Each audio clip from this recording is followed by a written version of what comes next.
this? Incredible! This is the Grove Podcast.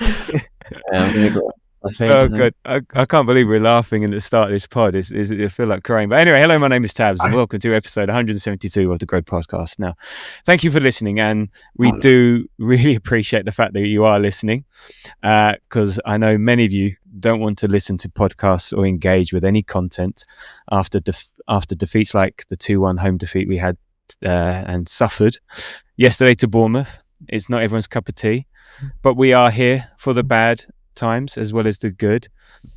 And hey, at least one player, well, former Arsenal player, got to lift a trophy today as Jack Wilshere's Luton won the EFL trophy. So well done, Jack. And look, it could be a lot worse. You could be a Tottenham fan or a Chelsea fan after that piss poor anemic clown club of a nonsense performance, but I know that's scant consolation. And we are recording this straight after City's 3-0 win over, as I said, the very anemic Chelsea Football Club. But what do you expect? What do you expect from them and their middle manager? But it is a little concerning. and joining me today to either help me or help us lift the mood a bit, or to bring us down with all the concerns, which are and either way, I'm here for it all day. So, but we'll see. Is Andy? What flavour bleach was it you were drinking? It was a domestic special, mate, limited edition, straight from the top shelf of Asda. Yeah. Anyway, how are you doing despite all this? You good? Yeah, not too bad. Yesterday's probably one of the most difficult days of supporting Arsenal in the last 5 years. No, sorry, I'm not supporting Arsenal in the last 5 years. In the last 5 years of supporting Arsenal, sorry. Yeah. I've honestly been speechless. And I thought when I woke up, I was kind of was down at the game yesterday, flew home last night. I thought, you'll wake up and you'll feel better. I actually feel worse, and it's not because of the City result.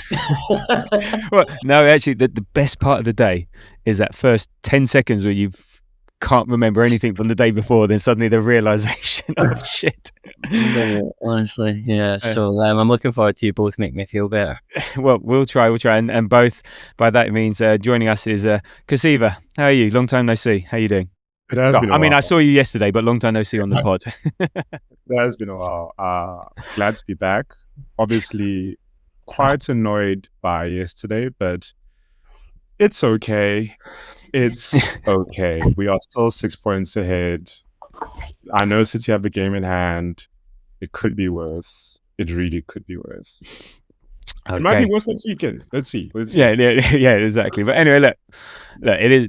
No, I'm not going to say it is what it is. No, it's. But let's jump straight into it. So, my first, and look, we will follow the format, but I've got a fair few questions. And jumping straight into it, are we proving the haters right, Andy? Yeah, well, that's a very strong start. But I mean, I remember a couple of weeks ago, Tabs. I can't remember the game, but it was maybe 6 weeks ago. It was pre-City, and I said something about the narrative, and you came back to me and you said, "Fuck the narrative." And I am sorry, but I kind of didn't push back at the time, and I accepted it. But within 15 minutes yesterday, it is clear the narrative is in these players' legs. It is in their minds, and it is in, there's been too many occasions now this season where we've had an opportunity to either put pressure on or to go further ahead after a City defeat or draw the day before, and we've just not taken it. I can count, obviously, yesterday. The Wolves 2-2. Wolves 2-2, Nottingham Forest 0-0. Yeah. I mean, the fact that we didn't score any goals against Liverpool this season when they have their pants down for just about everyone is quite concerning. Man City in the cup final, we didn't show up. Obviously, no points on up for grabs there. But this doesn't necessarily matter. Changing competitions, I don't know. It seems to be the minute that there's a slight element of extra added pressure beyond a usual game, we seem to just retreat within something. And that's something that, as you said, the haters have kind of said for years now, and I know most of us have always pushed back on, because I don't think I don't think up until now, there's always been reasons that you can say that we haven't bottled something, but I think if we let it go from here, I think we have proven them right in thinking that we were going to do it the whole time. Kuziva? Yeah, we are proving the haters wrong. I mean, right, sorry. But I think we should also look at the season as a whole and how it's arguably one of the most random and difficult seasons out there. The data backs it, the eye test back it. Like we just saw Liverpool win their second game in, I don't know, like 2 months or a month and a half or something ridiculous like that. Spurs are currently sitting, in the relegation zone. This is the first time since the 70s. It's just super random. And obviously that's not an excuse. And I still believe that we'll take it at the end of the season because of how random it is, because of the fact that City, even though it seems like they've locked in inverted commas, they are actually still behind us. Like 3 years ago, a year ago, the City would have won the league by now with the way we play. So I think we are proving the haters wrong when you look at the narrative, but then it's just it's a fucking difficult season, honestly. Like it really is. Yeah, I mean, not excuses. There are reasons for it, but no, I don't like the word bottle. Yeah, just because I know they're trying and they want it and stuff like that. But yeah, it does feel like the pressure, and it's just a very pejorative word to mean that the pressure's got to you and you're not performing under the pressure. Again, it's like I keep referring back to Clive Woodward and his teacup, thinking clearly under pressure type thing. So and we don't seem to be handling that, and I think it's a whole culmination of things. We've talked about it not having a consistent 11 and the injuries taking their toll type thing, and but then also there's the haters and the narrative around set piece FC. You could see yesterday how desperate we were for set pieces because we were creating absolute jack in open play, and so the crowd gets excited whenever we almost get a corner. We get so disappointed when we should have had a corner, and so there's all that set piece FC stuff, and look, we embrace it, we enjoy it, and look, if we win the league as a result of it, no one's going to give two shits. But it does feel like the two stories around us not having the mettle to get over the line, and irrespective of what's expected of the reasons, and we may touch on those, and to the fact that we are massively reliant on set pieces. So yeah, I hate to say it, it's trending in that direction, shall we say. So at the moment we have to suck it up and we have to say, yep, you're absolutely right. At this very moment in time, it feels like this is the trajectory we're on, and there's not a lot we can say in response, to be honest, as much as we hate to say it. So if you don't like the word bottle tabs, what do you call this? I'm sorry, like what?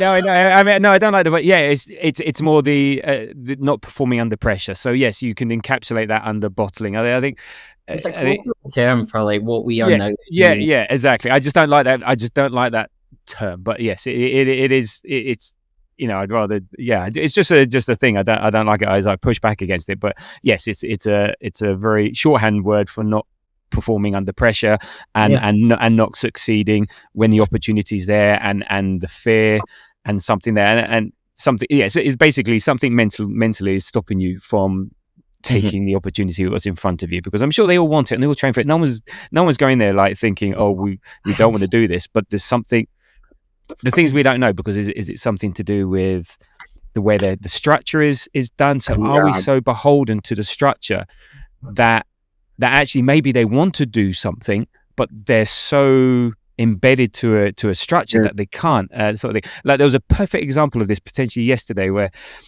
Havertz was on the touchline in the first half, like 5 yards inside the Bournemouth half, and he was free, and someone had the ball, and it felt like they weren't going to pass to him because our rest defence might not have been in place, or something might not have been in place, or our structure didn't mean they passed it. But eventually, someone got the ball. He was still free. They passed to him, but then by the time that happened, Bournemouth player went in and tackled him. And he said, "Well, if you'd have just passed to him first time, yeah." But it just feels like, so is it a mental thing? is it the structure and the instruction that's stopping us? And that's why and look, we are so severely out of form. So there's all these multiple factors that I think the reason maybe I push back a bit on bottling, because I think there's more to it than that. Yeah. But from the outside, there's it. But yeah, fine.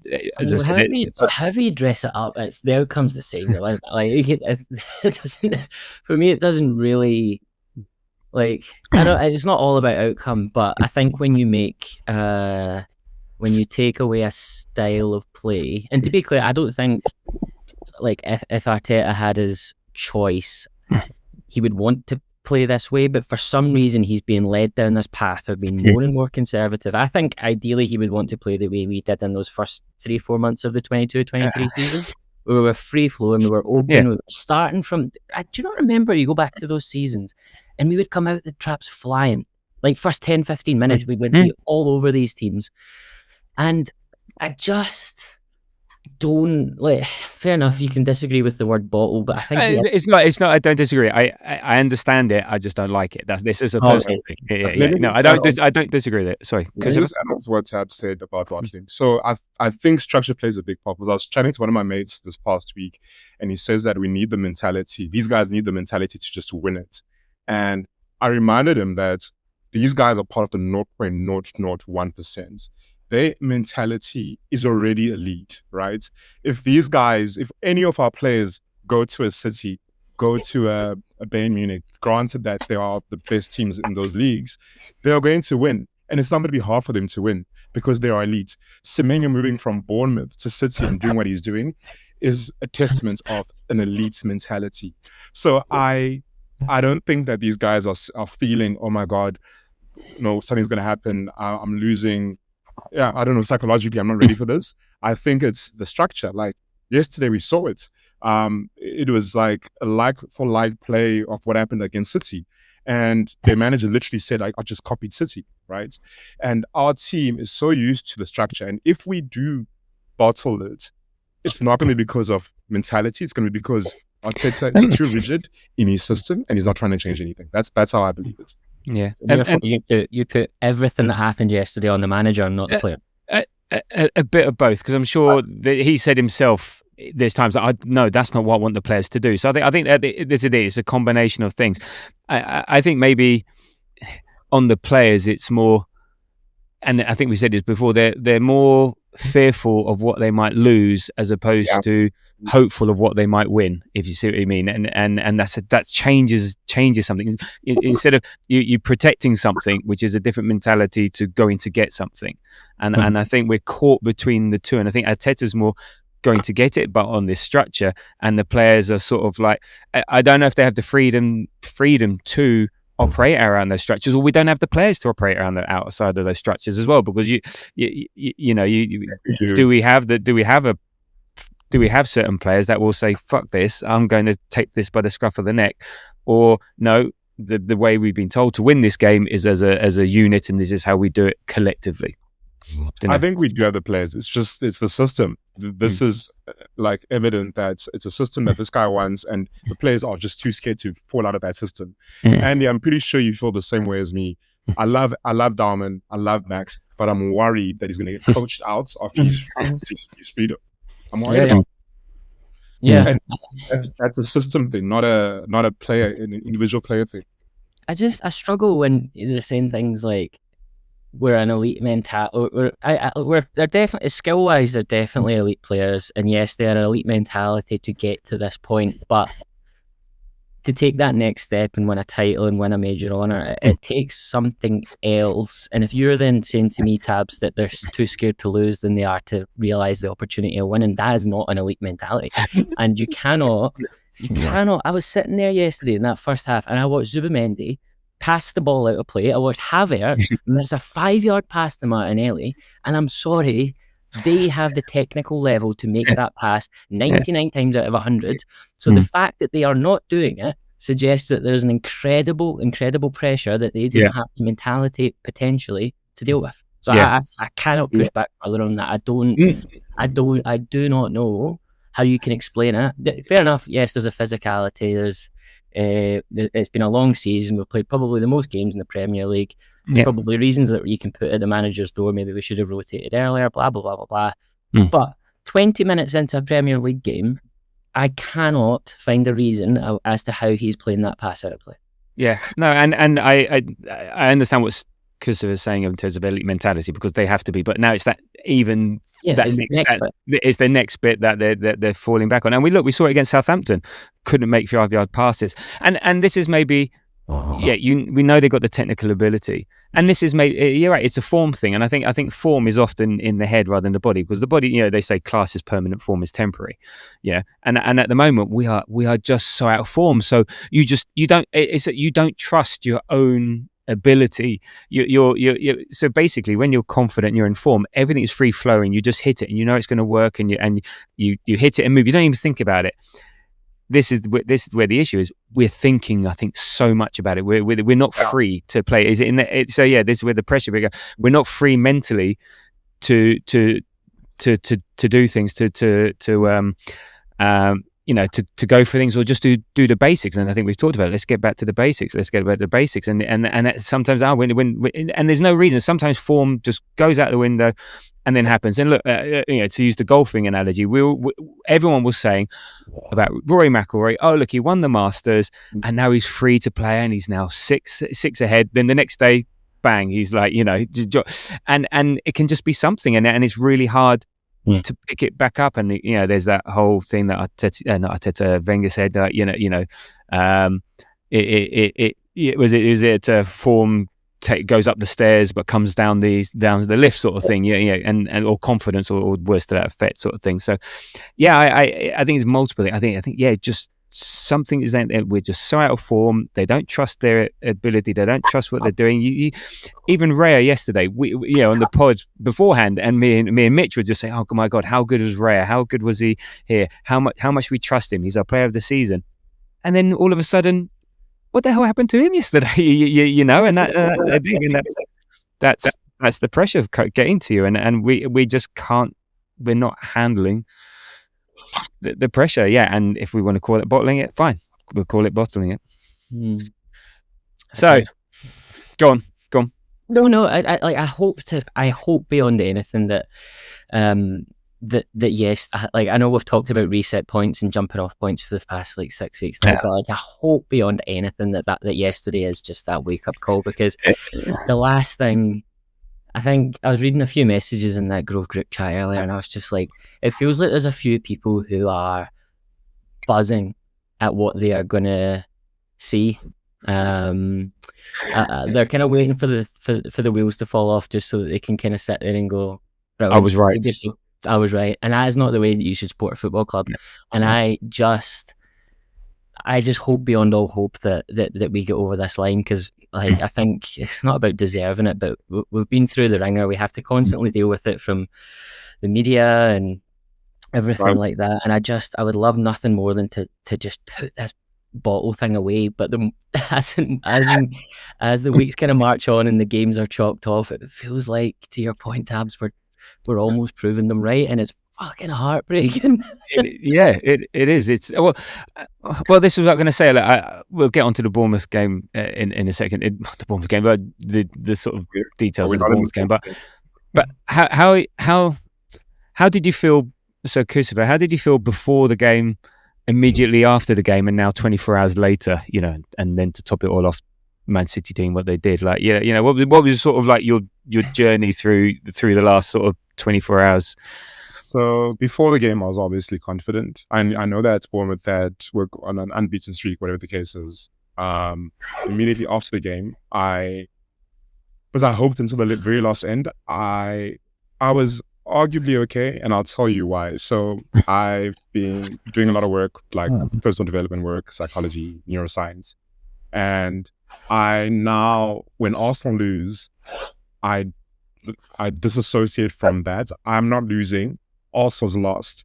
And when you tell yourself that Arsenal's lost, not you, it helps you process things easier, because what's happened with us as football fans is that we've now merged our identities with our football club.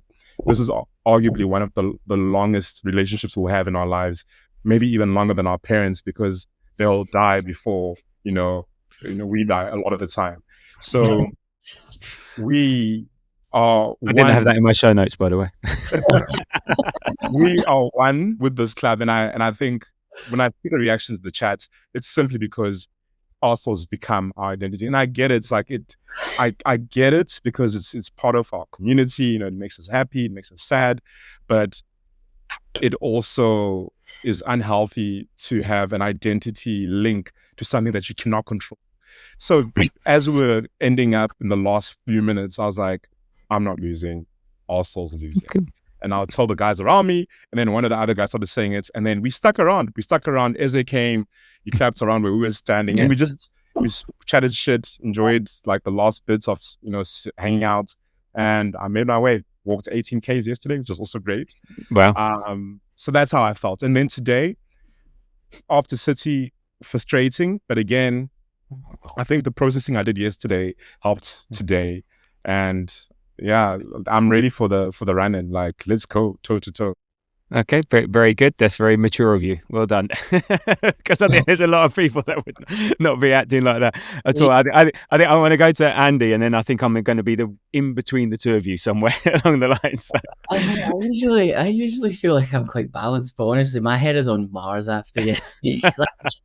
I don't know if it's maybe a combination of being at the game, being shattered. I flip. But to be honest, like, I think going into the game, I wasn't miles away from where Kuziva was. I thought we would win. I wasn't like 100% confident we would win, but I was like, do you know what? A few weeks off. We played well on Tuesday. Let's like we've talked about those reset points. Maybe like kind of the Southampton game was the reset point. Let's go in, and let's put ourselves in the best driving seat possible and go 12 points ahead. But I'm not going to lie, in a minute, I seen that lineup, I was concerned. Probably for the same reasons that we've all probably discussed multiple times. The front three don't really work together. They never really have. And Havertz in behind them, he just doesn't offer that enough like speed or technical security to be able to get you up the pitch. I say that, but each one of those players is also a big space player. They thrive in open spaces, taking on their men, getting isolated against their fullback. And Bournemouth didn't come in and bank up and do the deep low block thing. They came in, like Kuziva said, they'd done the exact same thing as City. They pressed us. So in theory, they should have actually it should have actually worked to our favour. But yeah, it kind of, and maybe it is like a tiredness thing, maybe it is more of the mentality thing, but it was quite clear after kind of 10-15 minutes that they were going to slow the game down and let the crowd build and build and build. The keeper was taking, I noticed the keeper was slowing things down, as they have every right to do. They were slowing things down, and I just got this like sheer like vein of panic. And maybe it was standing next to Moz, who is probably even more off the deep end. Yeah, oh my god, that doesn't help anyone. That doesn't help anyone follow us. So standing next to Moz. And I was like, but I was kind of like, and then it was kind of gradually getting built on by the Ben White taking ages over throw-ins, MLS taking ages over throw-ins, but yeah, immediately after, I kind of said it at the start, Tabs. I was gutted. Like, I think the only time I can think of walking away from that stadium feeling slightly similar was when Villa beat us 2-0 with that Ollie Watkins kind of dink, I think 2 or 3 seasons ago. But yesterday just felt way worse, and I think it's just the cumulative effect of the past couple of seasons. Like, that was probably, what was that, 23-24 it was, wasn't it? Yeah, well, it was that season where we had the great run. It was it was the pre-Bayern Munich semi-final. Trossard misses from a yard out, or amazing save. Yeah, Smith Rowe gives the ball away on the halfway line, and they get the second sort of thing. So yeah, I think the only reason yesterday kind of felt worse is it feels like it's been in the post for a wee bit, in the same way that we'd won like so many games, and we were rocking up to away stadiums and putting 5 and 6 past teams, where we haven't had the benefit of that this time. So it has always kind of felt like it's been this undercurrent of like, oh, something's coming, and then we had the cup final, we had the FA Cup game last week, so I think that's why it just felt so much worse. And just finally on that, I think it feels so much worse, to Kuziva's point at the start, because City aren't the City of of the team that they were back then. They are so fallible. Like, they played well today. Well, they played well for like 20 minutes. Like, Yeah. Well, there's 20 more than we played. So that's fine. That's all it takes. I said to one of the other group chats, I was like, compare the 15 minutes after half time in the City game compared to us. It is night and day. And that is ultimately, I think, why I was so like despondent walking away from that stadium yesterday, because I was like, we're not even making it. Like, they're not winning game after game after game after game. They might do now, but they haven't been. They're not this like juggernaut that they have been, but we're still letting this pressure get to us. Yeah, I think on that point, again, the club themselves, they've been through this before, so they know what it takes. And look, if you look at their record in April compared to ours, and their record in April and May compared to ours, it's just absolutely ridiculous. And but the thing is, they went through their period of bad form. And we're out of form now. They were out of form in the new year. So when they were drawing to Chelsea at home, drawing to Brighton, okay, even just before the Carabao Cup final, drawing to Forest, and stuff like. But now they're hitting form, so it is all about form. And if all they need to do against Chelsea is play well for 20 minutes, because once it's 3-0, bang, the game's over. So they don't have to worry about it afterwards. And all we're hoping for is O'Reilly. That's a hamstring injury, and I was hoping Rodri's knee was fucked. But yeah, unfortunately, Rodri got up. Maybe O'Reilly is injured, but hamstring, and that would be a bonus because he can't stop scoring at the moment. So it's a form thing. It's a form, and they're playing with a freedom, because as individuals may not have been there, done that, but as a club they are, and that feeds through. And I heard someone say yesterday, I know what Arteta was saying about before the match, bring your dinner, bring everything, trying to get the crowd up, because we know 12:30 kickoffs are quiet.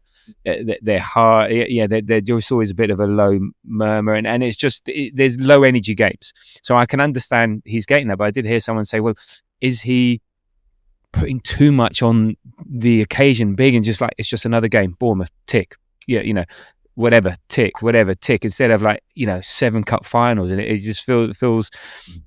Everyone's. He wasn't being emotional, because when he did the interview, he said it with a joke, and I know why he was doing it. It was paraphrasing some manager from the 80s or whatever sort of thing. So, and he was trying to get the crowd up, but I don't know, does that feed into the players, and is everything a bloody occasion?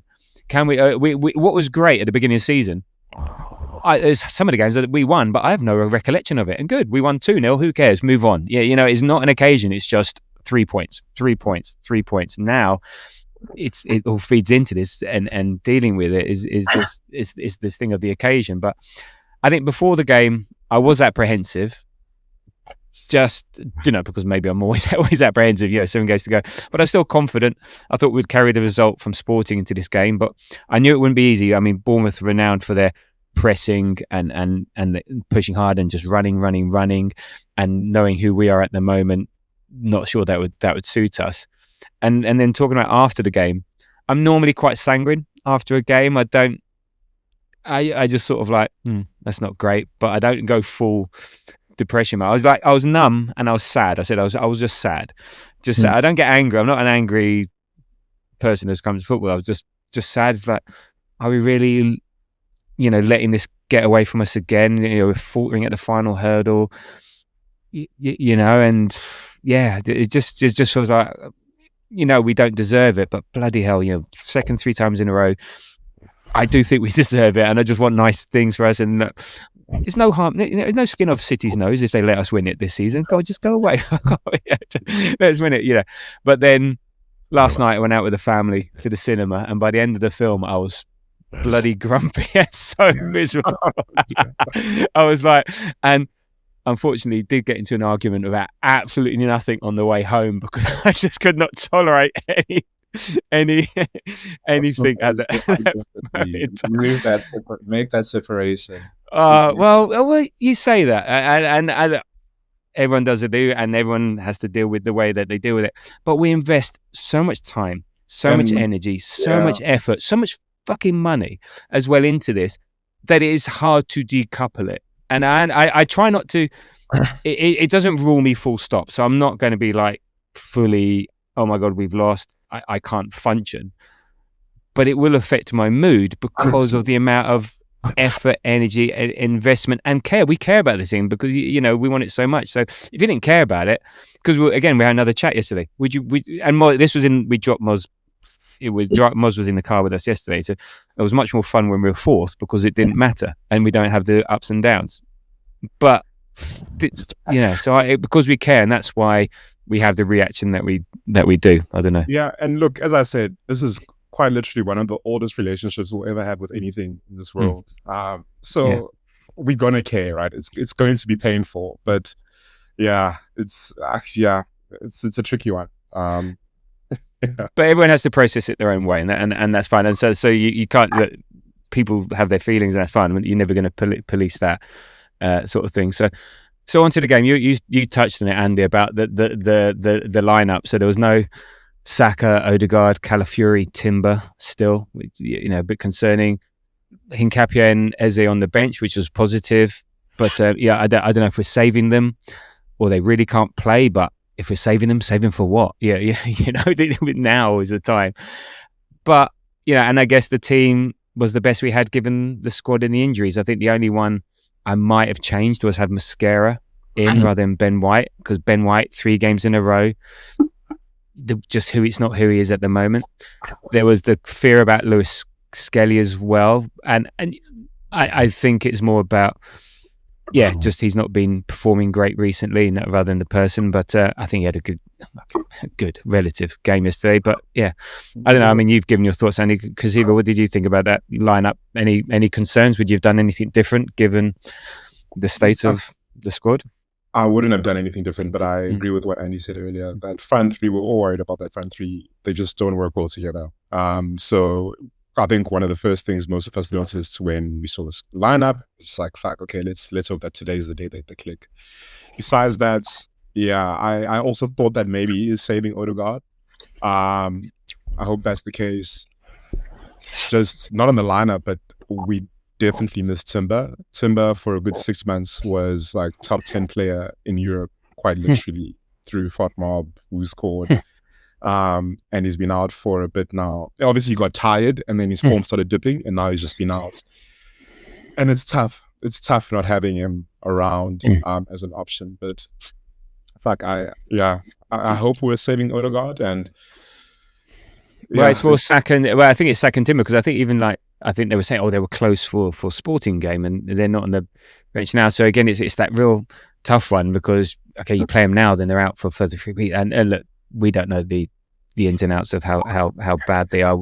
And at this stage of the season, everyone is sort of slightly injured to a certain extent, but some more than others. But I don't know. I think you're right. Look, I think it was the best we could do. Okay, because even Trossard, I'm sure he's carrying something. So who else would starting Dowman? I still think as much as he can offer. You even saw yesterday they managed to shut him down. Okay, he looked busy, but would you start him over Madueke? And the other one, the one I would have liked to see, because I thought Mosquera was quite nice when he came on, but then again, Bournemouth was sitting back, so it's hard. But I would have started Mosquera, and the rest of it is what it is. So as for the game, like, I don't know, the stats, they sort of flatter us a bit. We had 52% possession to their 48, 2.3 XG to their 1.19, but I'm sure 0.08 of our XG was the penalty. We had 15 shots to their 8, 3 on target to their 3. We had 5 big chances to their 2. We've missed 4 big chances. Our passing accuracy, 81%. That's not. And we had 10 corners, but if you look at I sort of also got the momentum or whatever. It was very even across the two teams. But I mean, Kuziva, what did you make of the actual performance itself? How we played out the game, how we approached the game. It was frustrating from the get-go. It didn't feel like, as much as I was optimistic in the beginning, it didn't feel like we were going to win after 10 minutes. And when I saw the Bournemouth attackers just not pressing our back line, I was like, shit. This is the City game all over again. It's mid-blocks have always been our kryptonite, and now fucking Pep has figured us out and added passive mid-block to this, which means that if we can't distribute from the back with Raya, we kick it forward. But when we kick it forward, there's no one winning the second ball, which is why our two midfielders lost so many balls. I think the most they've ever lost in the last, 2-3 seasons. Oh, yeah. I've got a statistic on that. So, yeah, carry on. I'm going to find it. I'm really annoyed. And that's why, Andy, as much as the players, they need to make the basic passes. Like, I 100% agree with that. But I'm really annoyed that Arteta didn't learn from what happened at City. Because if he did learn from that and he saw that this is how these guys have set up, he would have tweaked the team, right? And would have probably played differently. I don't know how. I'm not a manager. But that's what I expected. But the fact that we just didn't change throughout the game and we just continued playing the same way, it is a bad day out. Like, genuinely, I did not enjoy any of that. I haven't got this. I was just going to say, I think the only way that you can change it is you go that bit longer. Because, I mean, personally, I looked at the City game and I was like, right, well, they did that to us, but we didn't have our kind of elite distributor goalkeeper in the back line. But we had him there yesterday, and the same thing still happened. And the only thing that I can think of that you do is you put Havertz up top and you go longer. But you've already got Havertz on the pitch, so what do? Put Gyökeres on the left, Gyökeres in centre attacking mid. Like, we then made changes in the second half all at once, which completely destabilised the team. Not that it was that stable to be to start off with, but it just, like, we lost 15 minutes in the middle of that second half just by trying to figure out what we were doing.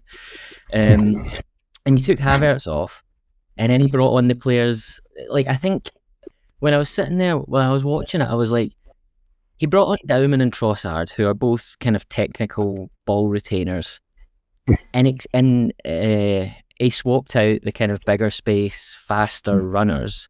And I'm like, I think he should have started with one and then brought one of them on. Do you know what I mean? You start with Trossard if you're playing Madueke. If you're playing Dauman, you play Martinelli. But you can't. Gyökeres and Martinelli have never blended at all. No. I thought Gyökeres yesterday was our best player. Like, I thought he was really, really, really good. For the effort he put in for. I mean, he obviously missed that huge chance at the end, and then the explanation kind of made me laugh because it took me back immediately to Ty saying it was too wet when he said that. I was like, oh God, please don't let this happen. But I think, I mean, you said Kuziva, like, he should have learned, and like that was one of the things that Arteta was always so good at. He would respond to defeats. He would learn to respond to tactical innovations that came up against them, and that was always one of the things you were like, right, well, the football isn't great, but God, we are pretty resilient, and we do seem to turn things around quite quickly. But maybe he wasn't expecting it yesterday. I'm not too sure, but I think it had to have been something about Havertz going up top and maybe changing Martinelli sooner than he did first half. I don't know, but that's the only thing that I can really think of. I agree on the Havertz point. Sorry, Tabs. I agree on the Havertz, like a long ball, and then just have like Declan Rice cleaning up that second ball. And then there was one, I think it only happened once when our CB carried the ball and it actually created something, right? And that's another way. Okay, cool. You guys are not going to press us. I'm going to run. We have ball playing defenders. Let's utilize that.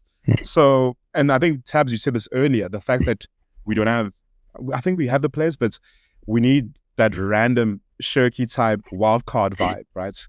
Take on the man. But then the issue with that, it goes back to, if you do that, you become an Alexis Sanchez stats and you get dispossessed, and then you lose your structure, and it's a whole thing. Yeah, but risk and reward, and we'll get on to how do we fix this going forward. But on to your point, like, I don't have the midfielders, but I haven't verified this, but Havertz lost the ball 10 times, Gyökeres 12 times, Madueke 12 times, Martinelli 4 times. You talk about losing the ball and that ball security. We just didn't have it there. And in terms of carriers, I think Madueke only carried it 69 metres, Gyökeres 66 metres, Martinelli 33 metres. Like, he's a bloody, winger, and you're only carrying it 33 metres.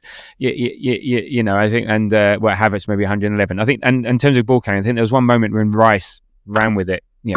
Great. But so few and far between. But what I did want to ask about, the crowd got really frustrated about this, but I thought this was the right tactic for against Bournemouth, and that was trying to play it out from the back and bait the press, because there was plenty of times when it did work. Then all of a sudden we're running into space, and all of a sudden we've gone past 4 players and we're going to space. But I don't know, something seemed to be off yesterday that we just weren't able to execute it. And I said it went, and then it eventually impacted Raya, and then there was that one where he completely sliced it.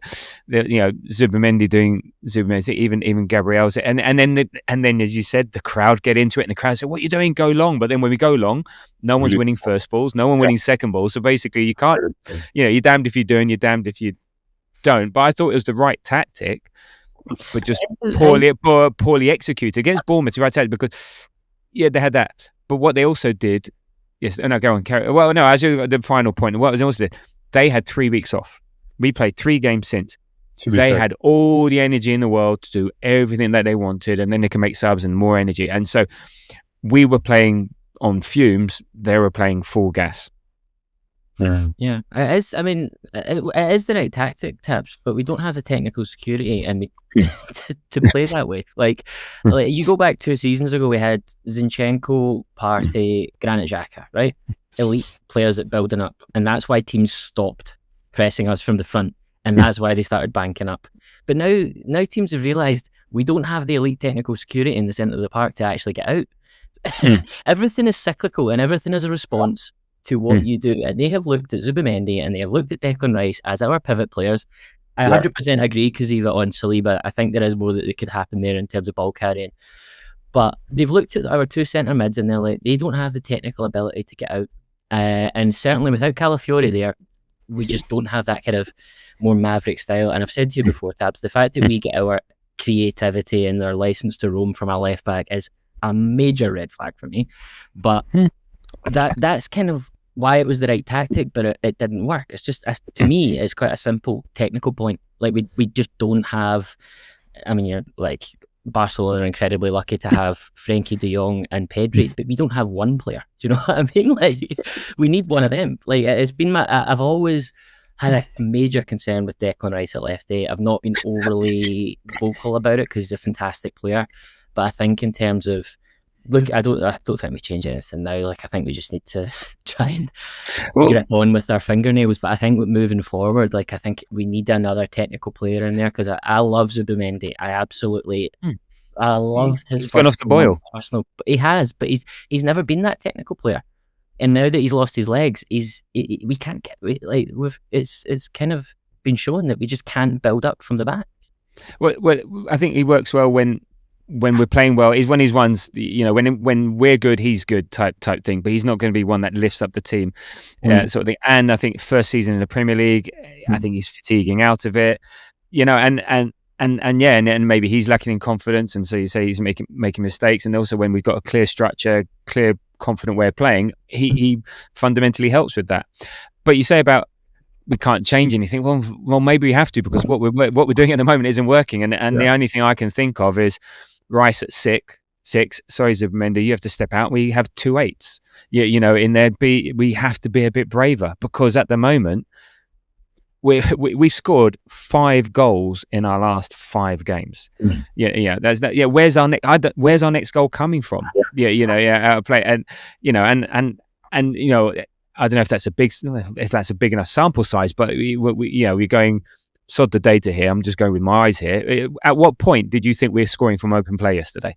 It was scraps. And the only goal we did get was a bit of variance from in the penalty area, and we get a penalty from it. But I think we put Rice at the number 6. He can wear his cape back there and cover everything and all the rest of it, and he can be that. And we have 2 8s. Because look at what City do with I don't know. You got today. They got Cherky, Rodri, and Silva. So fine. We have Rice, Saka and Eze, or Ødegaard and Eze, or just have that technical security, and then you get someone Eze maybe a bit further forward who can do like play the pass into Guehi and that type of thing. I think this is where we've got to potentially change something because it's not working. at the moment. It's not fundamentally. You've got to, change. A change is as good as a rest, as they say. We've got to try something different. Yeah. So I do agree that I'm sorry, when I said we shouldn't change something, I meant ahead of next Sunday, ahead of the City game. Because I don't think I do, like, as a principle and as a style of play, and kind of like I said, as moving to next season, 100%. But what happened the last time we went to City and changed it, and no one expected Cazorla and Coquelin? That's a great point. I just don't think we have, like, the only way that I could think it would work this season is if you get Ødegaard back, you play him in the left 8 and you play Saka in the right 8 or Eze in the right 8, because I just don't think, you did mention players there, but I don't think Eze has the technical security to play left 8. I think he's fine right 8, but then if you're playing him right 8, are you okay with not having Declan Rice in the left 8? I'm not sure. Yeah, no, we have Declan Rice at the 6. He's at the base. He's the one covering everyone at the 6. No, I know, but that's what I'm saying. Are you then okay with not having him in the left 8, being that first person? Well, yes, because we got to change something up, do something different. That's what I'd suggest maybe. Kuziva, what do you reckon? I feel the same way. You've asked me to give you a lineup, I think, 20 times this season, maybe. And there have been at least half of those times when I've asked for 2 creative technical players as our 8s. So I feel the same way. I think that's one thing that'll unlock us. Declan Rice, all you need to do now is just clean up. And you're good at that. No need to be marauding forward. Just stay back and clean up. That's what I hope to see. Maybe not against City, because I think we're probably shitting our pants and we're probably going to play for the draw. But at least for the last 4 or 5 games after that, let's attack. That's a simple thing. Well, then fine. If you're playing for the draw, get Ødegaard in because Zubimendi's not even offering anything defensively. Look, we've let in the goal against Southampton switched off. Goal yesterday. I haven't looked back. I haven't been brave enough, so I might need some help with the goal. But he from what I remember, he was partly culpable for that. So defensively, he's not offering that, and he's not physically good defensively. So his skill is nipping in and getting there. But because he's fatiguing out this season, he's not. He's mentally slow, so he's not getting in at the same pace. Fine. If we are going to go for the draw next week, and we'll talk about next week, midweek, but then fuck it, put Ødegaard in then. And because that's what, Ødegaard, go in, breaks things up, pass it to Rice or pass it to whoever, and then just stay there, kick people, whatever, Someone find Rob Holding. I mean, that's who we need. We need the Rob Holding flat back 5 for next Sunday. All right, well, anyway, I'll worry about next week. But in terms of how the game panned out, as I said, it just something felt off from the beginning, and it was. I don't know. The first goal, it sort of, it was a bit weird. It was just, I don't know, our right hand side was just sort of asleep. I think Madueke lost his man. I don't know what Ben White was doing. Okay, got a bit of a deflection on the way through, and Krupi, and we talked about it, he's like their top scorer, 10 goals for a 19-year-old for Bournemouth is nuts, and he's there at the back post, and he did a fucking celebration in front of the North Bank, doing a little dance and all the rest. I was just so wishing that we'd just beat him because of that, because I was just okay, that's cocky, and he got away with it. Yeah, so wishing that we'd buy him maybe, because he looks like some fine for them. But it's a tough. Sorry, was there a question? No, great. It was just like that. It just seemed to be a bit of a poor goal to give away, but was anyone really that surprised either? Sort of and at least the crowd tried to get up, and look, we did try and respond. We got the penalty, and that was a great penalty. Yeah, and then he hit it so hard. I mean, the goalkeeper had hardly dived before it went in the back of the net, and it felt like, okay, back in the game, and all the rest. You say, okay, fine, not brilliant, and we get to half time. We know it's not been brilliant, but hey, can't be any worse, can it? and that's what. Kuziva, I saw you at half time, and we were sort of bemoaning. Okay, well, at least second half we'll just get better, and okay, we'll just about scrape a 2-1 win, and then I don't know. Was the second half even worse than the first half? I think it was, because I really thought that we would step up, and we simply just didn't. Just going back to your question earlier, did any of us think that we were going to score an open play? I just didn't feel that at all. So, a waste of sunlight in fucking London. Like the sunlight came out in the second half, and what a waste of just good sun. It just felt, it just again felt like the occasion got to us, and that's when the errors really started. First half, didn't really see that, but second half it was just don't know. It just like Bournemouth seemed to look at us, and we was like, okay, what do I do with the ball? What do I do with the ball? And and that's it. And then they get their goal in the 74th minute. Again, I think another defensive mistake. I think it was Gabriel with a pass or something like that, but I can't remember. Then all of a sudden, Scott is sort of running in edge of the box and finishes it really nicely. He hit it well, and so it was a bit like the Southampton player. I don't trust someone with a first name as a surname, and they go and score against us. So, and then did you think we were ever going to get back into it, Andy? Genuinely, I actually did. Yeah, I thought I didn't think we were walking away from there. I don't know if call it blind delusion, but I didn't think we were gonna get beat yesterday. Even in that, even like the 78th minute, because me and Moz had moved round from, we were kind of west stand upper, and we moved into the north bank for the second half, and where we were standing, so it had one of those TVs like kind of directly within your eye line. So I was watching the game, and then you'd look up and you'd watch the time ticking over, and I was like, there's still 15 minutes left. There's still 10 minutes left. And then when that chance fell to Gyökeres, I was just a bit like, oh, maybe not. But then even we kept going. We did like that. The thing that I took away from you, like the players, I don't think they've thrown the towel in. I've seen some things on Twitter, and I know that that's certainly not the barometer or the gauge, but they were like, oh, they're not playing for the manager, the dressing room's gone. I was like, that's total nonsense, because it was almost like they were trying too hard. It's like they were second guessing everything. They were trying too hard because they're probably just as desperate to get this monkey off the back as if not more. And I kind of was like, I was almost like feeling that with them, and I was like, there's going to be a goal here. It's going to be not to draw like kind of parallels, but it's going to be like Bournemouth again. Where was Reece Nelson when you needed him, for Christ's sake? I didn't think we'd ever go on and win once we went 2-1 down, but I didn't think beat, and I think that's probably also why when we were saying earlier about how we felt walking away from the stadium, I was like, I thought we'd have something, because we had, I think Max Dowman had a couple of decent moments dropping the ball in. When you see Gabriel going through with like 5 minutes to go, and and then he gives away the foul, you're just like, it kind of was like, not death by 1,000 cuts, but it was like death by like 4 or 5 cuts, because as one goes away, I was looking up at the screen and I was like, there's 6 minutes left, and then there'd be another one, there's 3 minutes left, and we just eventually ran out of time, and I think just ran out of steam. I think with the Bournemouth one, when we did win 3-2, the Reece Nelson moment, we were suffocating. We were building pressure, and it was momentum, pressure, and it was Partey, then Ben White, and so it sort of wasn't a surprise. But yes, there wasn't that consistent. Right, we are keeping them in their box. We're just not letting them out. They weren't going deep. They weren't sitting deeper and deeper, or a combination of things. We're just easy to play against. We're easy to nullify.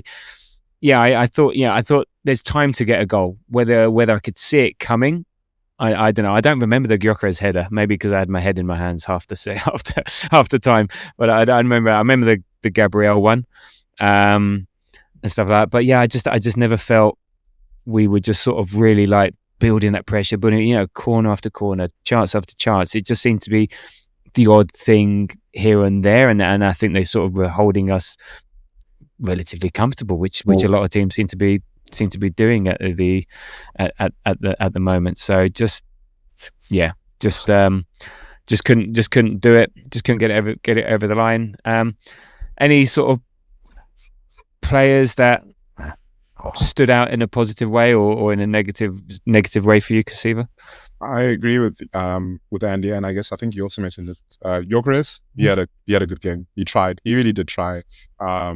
Well, the bar is very low now. This is where we are, right? This is actually where we are. I can't think of anyone else because our best defenders, who we arguably say are the best defenders in the world, best centre back player in the world, not, just they didn't step up yesterday.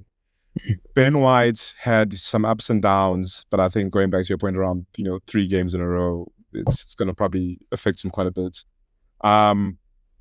There's no one else. There's actually no one else besides Gyökeres. And like Kai, I'm a massive Kai Havertz fan, but Jesus Christ, like I thought he was going to get hooked in the first 40 minutes because of how terribly he started the game. Yeah, there was that one pass when I think Gyökeres came through it and he just couldn't.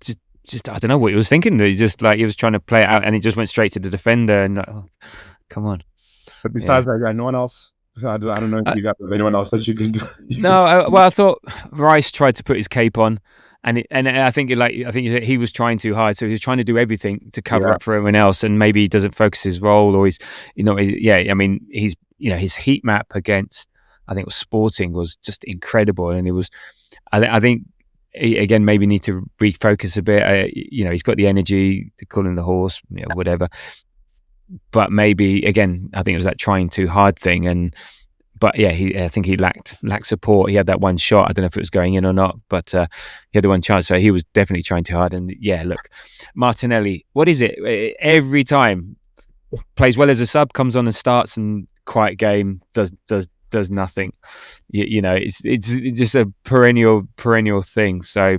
Yeah, I think both of their fullbacks. I mean, our wingers weren't good, but both of their fullbacks were really good yesterday, I thought. I know that Alex Jimenez is a good player, so I was always a wee bit kind of slightly concerned when I seen Martinelli on the left because I would just prefer Trossard against that kind of player. But I was actually, although I don't like the Madueke, Gyökeres, Martinelli, I was quite hopeful of Madueke against that Truffert guy because he seemed to have him on toast in the first game where we when was it December or January? January. I'm hopeful for that, but I thought Truffert both against Madueke and then Downman when he came on, he was right in at them. He wasn't letting them turn. He was right in. He was putting pressure. You could see him kind of pushing without giving away the foul. It was kind of one of those like right on the line of being a foul or not, and I think he probably should have got booked in the first half, didn't got booked in the second half. So if he gets booked in the first half, he can't do that. Maybe we get a little bit more joy. But yeah, I thought their kind of midfield and their fullbacks especially were really, really good yesterday. So how worried are you for the rest of the season? So how about you guys? I actually still think we will win it. I do. I think City are too inconsistent and I just don't trust them. I think they've got some difficult fixtures still to come, and I think I'm not going to say jumping off point again, but we've got it within our hands to go there next Sunday, and we don't even need to win, just draw. But what I'm more worried about, Tabs, is how do you put this? West Ham away. I'm joking. So the Arteta, they're playing better. They're playing better than us at the moment. So every game is. It's so the Arteta project for me has always kind of traded on this connection point, and it's always been a connection with the fans, and the players seem to have connected a lot better together. And it was almost kind of like the selling point of the whole project because we were in such a dire straits when he came in that December.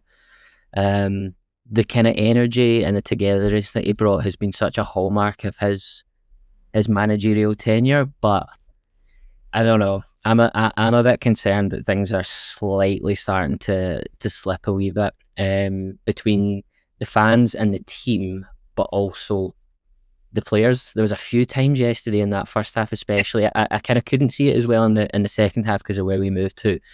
There was a point where Gyökeres was berating Zubimendi. Madueke was kind of throwing his arms up at passes from Raya. Havertz was like having a bad performance, but he was also just falling to the ground trying to win fouls. And I'm like, to me, those sorts of things are not the non-negotiables that Arteta kind of instilled in all these players when he came in. And I think in terms of the fans and the you heard boos at the end of the game, and I know what did you think of that? What did you think of the boos? I wouldn't. I don't think we deserve boo. No, I certainly wouldn't do it. I wasn't booing. But I can't ever judge someone for, like, do you know what I mean? It's kind of your point earlier. Everyone spends all this money and puts all this emotional investment into this team, and when you are told to bring the noise and bring your lunch and there's fucking pyrotechnics and you serve that pile of shit up, we're not going to boo if you put that in front of me. And like, you're bringing pickpockets into pre-season and playing You Never Walk Alone before we go to thingy last season, and you've got Win the Dog, and you've got all this thing. It's like, right, fans, you need to do this. Like, there wasn't pyrotechnics yesterday, but I feel like 7 or 8 games home games I've been to this season, there's been a light show and pyrotechnics, and I'm like, we don't need to treat every single game as a Champions League semi-final. But like, when you do that, and you kind of, you can't. You're risky. Yeah, you kind of like you're kind of bringing it on yourself a wee bit, because you're getting people so riled up, and I think it's good. I generally think the fans should be there to G on the team, but then when the team don't do their part, I think it's up to the team to bring we'll respond to the team, not the other way around. But I like your point yesterday. I did make a note of it, but I forgot to. But there was a lot more gesticulation, and I'm not saying like me with my hands left like that, left, right, and centre. There was a lot of like, there was a lot of disconnection there, and then a lot of, well, that was your fault. I don't know what they're saying, but there was a lot of shrugging his shoulders, or what was that all about? And I've not seen that in this team for a long time. It's not under Arteta, at least, or not since maybe at the beginning. And I don't want to go too hard on that, because it's like it's a point. It's one game. No, but it's a thing. It's noticeable. Yeah, but it's the first time I've noticed it. But if that continues, then that is a serious kind of point of concern, of worry for me, because that is back to kind of the Emery days when you had like Guendouzi and stuff. And I don't think that'll happen, to be fair. I think it is just it's a point in time where everyone is under an incredible amount of pressure to deliver something that we've kind of been set up to deliver from the start of the season. But yeah, I think, to be honest, I hope to God we get through next week, and then we can begin to put in place the kind of tactical or structural or player changes that gets us through the 5 games after that.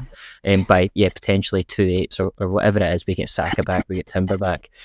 But I just hope that we don't, in the process of this end to the season, I just hope that we don't lose that connection that we had, because the toxicity around the club ages ago was horrible. And the last kind of 2, 3, 4 years have been there's been ups and downs, but it's mostly been ups, and it's been a really enjoyable experience. And I just hope that we don't lose that.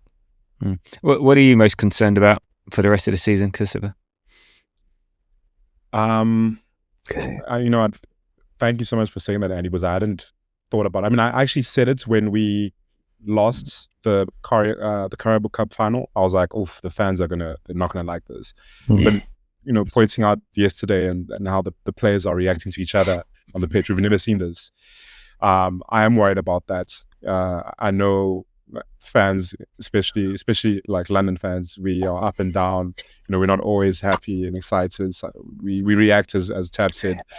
But I'm worried that's definitely going to affect the team a bit more. So that's one thing. The other thing, and I said this is the 3rd time now, I need Arteta to learn, like, dude, call McKenzie and say, hey guys, I need new tactics for the last few games. Like, let's figure this shit out. We need to figure it out, because we have coasted by with the safety mindset, this pragmatic mindset, which I feel like he did it because he saw Jose win. You've seen Conte win. It's a tried and tested formula. Greece fucking won a Euro through just being really negative. But something has to change, and I think the manager is that person. Like, give people a bit more freedom. Like, the Eze's, who else? I don't know. But yeah, my worry is, I need Arteta to switch it up. And then also the fact that we have 3 London derbies at the end of the season. Only one of them is away, but the away game is against a team that's fighting relegation. Palace isn't a London derby, come on. Yeah. No one cares. They're more it's fine. No, let's see. The benefit is that we're not leaving London on that one. But we've got West Ham. Yeah, we got West Ham away. That's Yeah, fine. Well, yeah. Oh God. Anyway, we'll worry about that again. I mean, my concern that look, if we continue like this, we're not winning anything. We're not winning the league. The Champions League is weird. It's lots of one-off games that shit can happen in any of those games and things like it's cup competition and so on. But in the league, if we continue our form and City continue their form, it's only going in one direction. So it is really not steadying the ship, turning it, doing a massive U-turn on that ship. So that's my biggest concern. And maybe we have bottomed out. Maybe in order for things to go better, you've got to get right to the bottom to go back up. And we have some contingency which is now gone to reach this point. And look, it could all this time next week, it could all be very indifferent. And we're going, oh wow, okay, this is now the time to move on. But at the moment, it does feel relatively sort of, not bleak. Again, it's in our hands.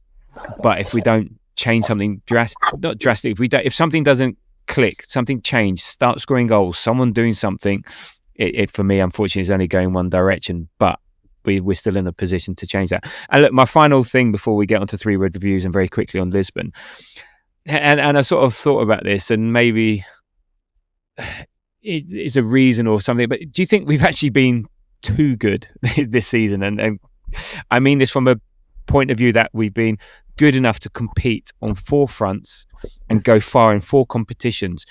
Do you potentially see that has been an issue and maybe we haven't prioritised better? And the one example I take is look at how certain European teams take the league phase. You know, the English clubs are so excited to be there in a way. They go for it and they want to win it. Whereas, you know, Real Madrid and Bayern Munich, PSG, just do enough to get through, and maybe we could manage that better. So yeah, it's great. We won all 8 games, unbeaten, top, and there are benefits to that. But do you think going far in all 4 competitions is potentially costing us? And yeah. Kuziva. No worries. My dad said this to me after the Carabao Cup final. He's like, we shouldn't have gone for all of these titles. And yeah, we are feeling the pain now. I'm actually in the background. I've been looking at all our stats against the top European sides and minutes played, and our players on average have played more minutes than everyone else because we everywhere, and we're not really rotating that much. Over and above that, Zubimendi has played the most across all the top teams, and we're not just playing minutes. We are playing an intense game where everyone has to defend, everyone has to attack, and we're feeling it. Like, April is back, and I just hope it doesn't mess us up when we play Porto. Sporting. Andy, do you think we've been too good this season? It's sort of a bit of a loaded question, but you understand the point I'm getting at. Yeah, no, exactly. I think that's slightly like. I think it's stop complaining. Yeah, I think it's slightly revisionist. I think take us back 3 weeks ago and we would be saying that thing. I think your point around the Champions League and like Bayern, Barca, PSG, all those, like I just don't. I can't compare us against them because they don't need to turn up until February. They don't really need to do anything. Like Barca and Real Madrid just need to make sure they kind of roughly match each other's results. Bayern, I mean, they only have 3 competitions and they don't need to really turn up until February. Like I said, PSG, even worse.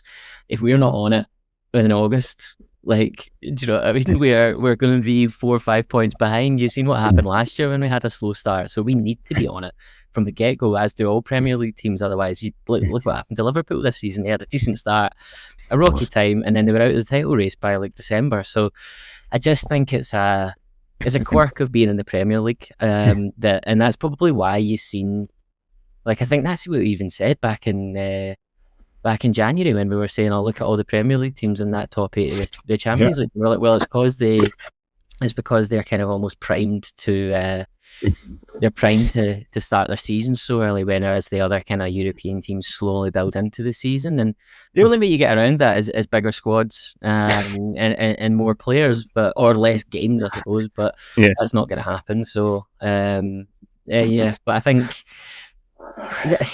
we've kind of danced around it. The only other kind of thing is a change in play style where you because we seem to be like we try and conserve energy, and then we win 1 or 2-0 or 2-1 or 3-0 or whatever. Like, it's sorry, not 3-0, but it's kind of low margin games. The only kind of way that you potentially do something different is you go back to that 22-23 model if you can, be a bit more technically secure, go for teams earlier on, and then rest players.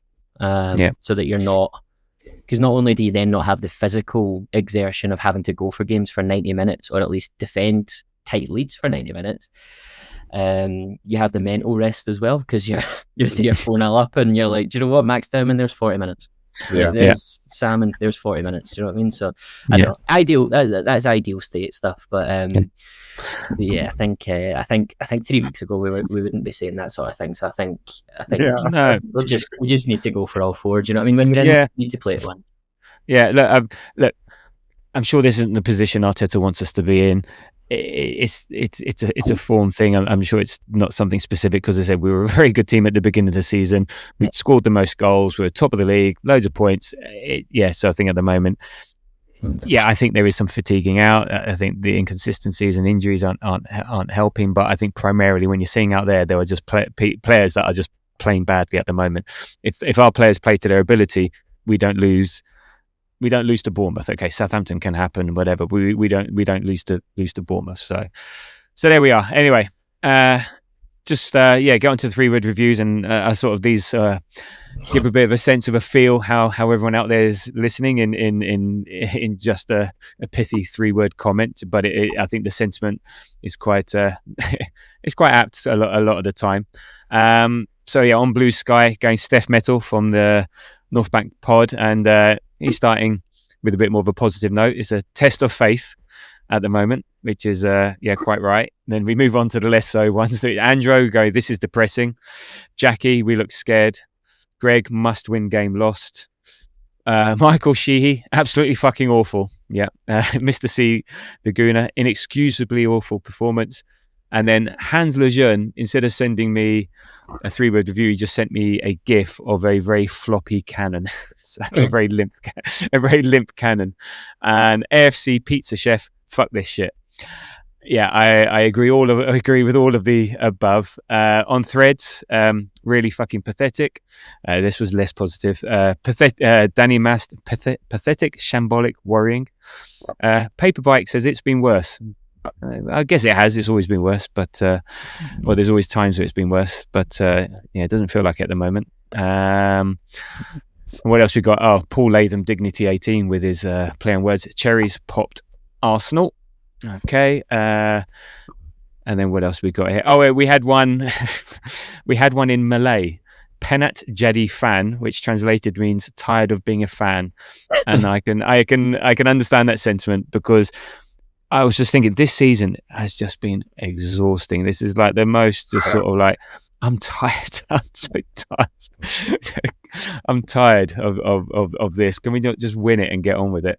On TikTok, Leo406738, absolutely bloody crap. I like this one. I think this was one of my favourites. Nom are bond. Barn doors are safe. So yes, there we go. Dubs for Sam on X. Players fucking hid. Yeah, I think there was some aspect of that yesterday. And then we had Andy Leach every fucking season. Mate, that was at my most long holiday road. I was like, oh. Yeah, this is me asking for the 3-word reviews instantly after the game, which was responded by Normie going, "Go away, Tabs," and then all these hopeful Rahima rooting for Chelsea. Yeah, Terry, Chelsea. Both of you, wash your mouths out. No, Mickey D watching the Masters. Yeah. Fraser, cherry is popped, and Sensi, whose head is gone. So thank you for everyone sending those in. Appreciate it, and I think it sums everyone's feelings up quite aptly. So, and look, just as a reminder before we get on with a very quick sporting review, as always, if you're enjoying the pod, please leave us a nice little rating, subscribe on the podcast apps, on YouTube channel at the Grove AFC, on Apple, on Spotify. We do notice it does help, and we really appreciate it if you've done it, and if you haven't, why not? So thank you for that. Right, sporting. Wednesday evening, 1-0 up from the first leg. Andy, what you're looking forward to and not looking forward to? Right in the wrongs of yesterday, I think. Yeah, kind of different competition. Hopefully, get our friend Gabriel Martinelli back, because that seems to be the only competition under the lights, after that Champions League music, where he seems to be able to, add even a slight bit of threat. But no, on a more serious note, just I guess, still, like, you think about Tuesday, and then although City won today, there is still so much to play for in this season. We're sitting here now, I especially am pretty down in the dumps, but we could be sitting here in 6 weeks' time from the most generational Arsenal season ever. It would have been incredibly hard fought. It would have been incredibly tiresome to get over the line. But I think it's just another game where we can turn up, and it won't be about proving ourselves this time, because that, for me anyway, that can only really come on Sunday. But it's just a chance to get, hopefully we can get a few minutes into the legs of Saka and Timber. If they weren't miles away from last Tuesday, then they won't be miles away from this Wednesday. So get some minutes into their legs, maybe try a few things different. Probably not, because it is City on Sunday. But yeah, get a few minutes into those legs and hopefully get those players back for Sunday. Kuziva?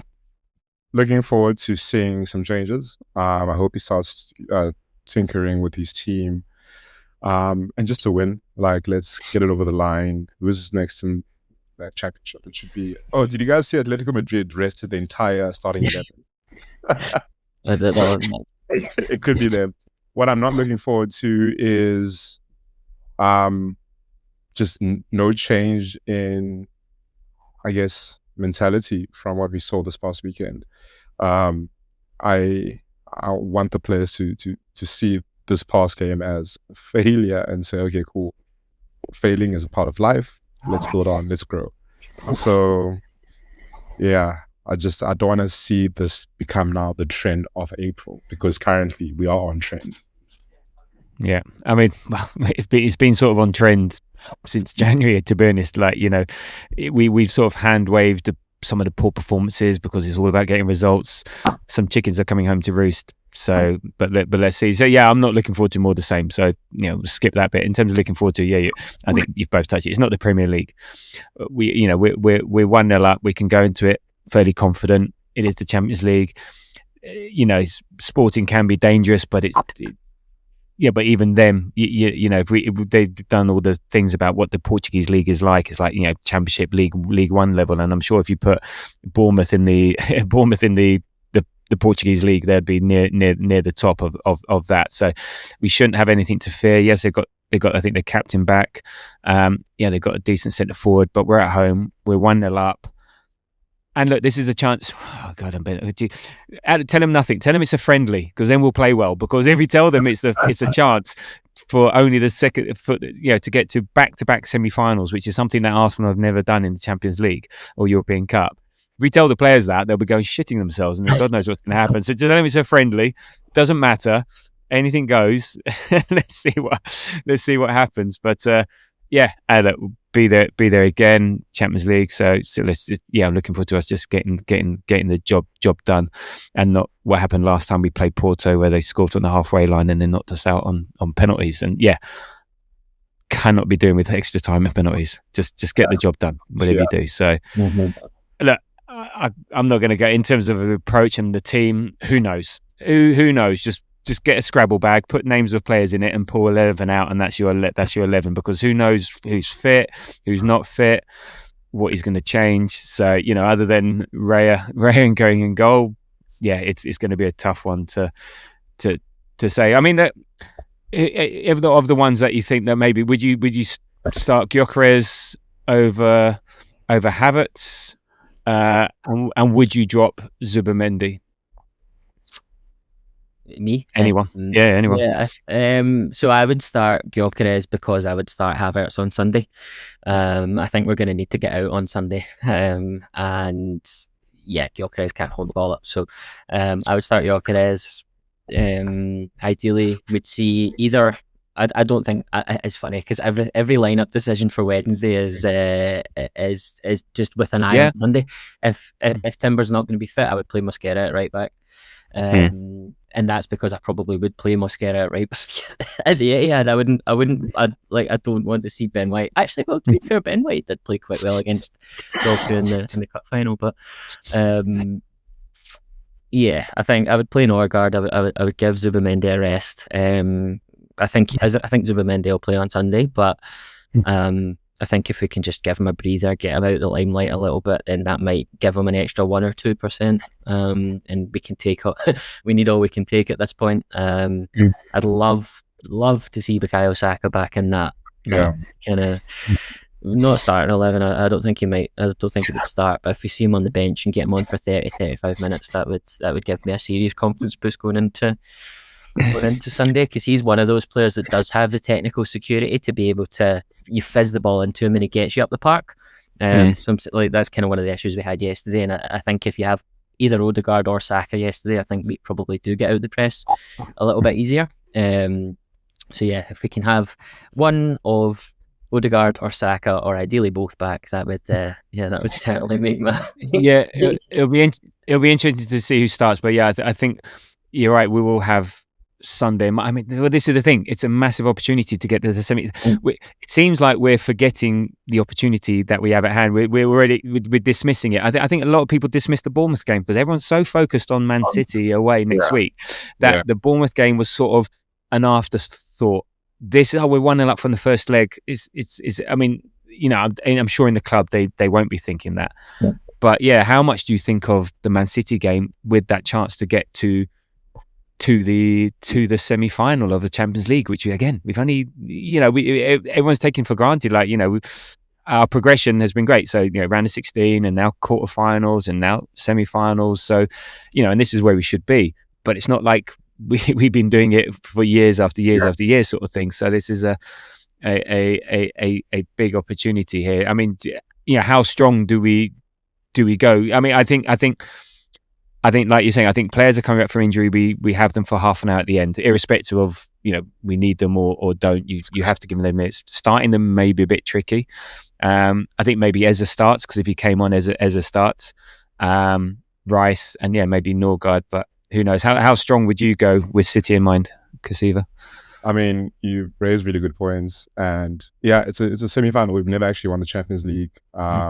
It's a random cup competitions. You could randomly just nick it at the end, unless you're Inter Milan getting rocked 4-1. Oh God, should have been us. So I think you go in with your strongest side of people who are fit, and then rotate for the City game, because that's why we have a squad. That's why we have a squad, right? Obviously the City game is massive, but guys, this is also a massive. This is a massive. Yeah. And we are 4 games away from a final. 3 games away from a final. 3 games away from a final, actually. Yeah. So, let's do what we can with the fit players that we have, and definitely if Ødegaard or Saka are back, they should play 30 minutes at least. Yeah. Okay. And look, in terms of Sporting, look, there's not much to say. We know about them.